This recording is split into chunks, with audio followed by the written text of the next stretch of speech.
Bana, yes, sasa kuelekea mchezo wa dabi ya Kariakoo wa Simba na Yanga, mchezo ambao unakwenda kuchezwa tarehe 1 mwezi wa 3 2026 pale New Amani Complex. Sasa watu wengi watarajia kwamba mchezo utachezwa uwanja wa Mkapa, lakini unfortunately ama ghafla mchezo umeweza kuhamishwa mpaka uwanja wa New Amani Complex. Sasa taarifa ya kwanza kabisa watu walisikia kutoka kwa afisa habari wa Dar es Salaam Young Africans, na maanisha Ally Kamwe, badala ya mamlaka husika TFF. Kwa hiyo baada ya Ally Kamwe kusema kwamba mechi hii itachezwa hapa Guantanamo, watu wengi sana walikuja juu kwamba inakuwaje Ally Kamwe anakuwa kwanza kusema wakati mamlaka husika haijasema.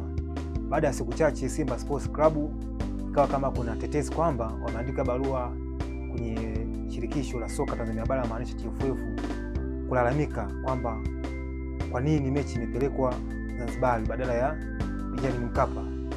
Sasa leo asubuhi wakati Simba wakiwa wanasafiri kwenda Dodoma kucheza dhidi ya Tanzania Prisons, Ahmed Ally amekiri kwamba ni kweli wameandika barua kwenda kwa TFF, na barua wameandika sio kwa ajili ya kulalamika, kwa ajili ya kuomba ufafanuzi zaidi kwamba ni kwa nini wamepeleka mechi hiyo ya dabi ya Kariakoo Zanzibar. Kwa hiyo barua ambayo aliandika Ahmed Ally, ambao waliandika Simba, ilikuwa sio kwa ajili ya kulalamika, ni kwa ajili ya kuomba maelekezo zaidi. Na kwa mujibu wa Ahmed Ally anasema kwamba tayari wameshafafanuliwa, wameshajibiwa, kwa hiyo anasubiria mwongozo tu kutoka kwa viongozi wake ndipo watakuja kurejesha. Lakini ni hivyo kwamba barua ilikuwa wameandika haikuwa kwa ajili ya malalamiko, ilikuwa ni kwa ajili tu ya kuomba ufafanuzi zaidi.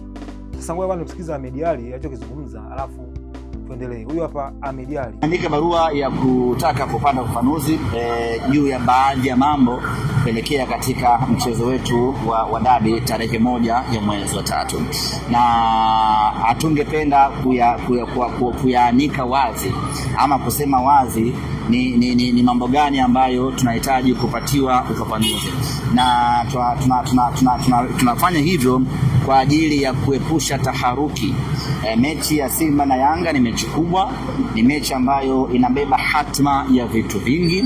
Kwa hiyo tusingependa kukimbilia kwenye jamii, sababu inaweza ikapokelewa vibaya, ikatafsiriwa tofauti, na hatimaye ikaleta taharuki, ikaleta mtafaruku, na ikaharibu taswira yenyewe ya mpira wa miguu katika nchi yetu, na kuharibu na mechi yenyewe ya dabi.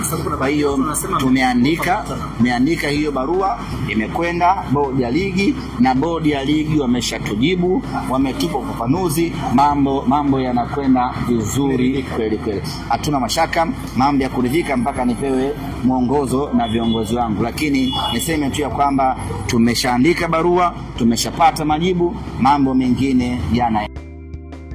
Yes, umemsikia hapo Ahmed Ally kwa uzuri kabisa, na hawa maneno anasema leo akiwa anasafiri kuelekea Dodoma katika mchezo dhidi ya Tanzania Prisons. Kwa hiyo mchezo upo kama hivyo, ni kwamba barua kweli waliandika, amekiri wazi na tayari majibu yamesharudishiwa, lakini kuna tetesi kwamba mechi imepelekwa New Amani Complex sababu uwanja wa Benjamin Mkapa hiyo siku utafanyika mashindano ya kusoma Qur'ani bara la Afrika. Kwa maana mchezo umeweza kupelekwa uwanja wa New Amani Complex, lakini kitu ambacho kilikuwa kinawashangaza watu ni kwamba inakuwaje inasema kwanza klabu kabla ya taasisi yenyewe ya TFF. Kwa hiyo hapo ndipo palikuwa na wakasi.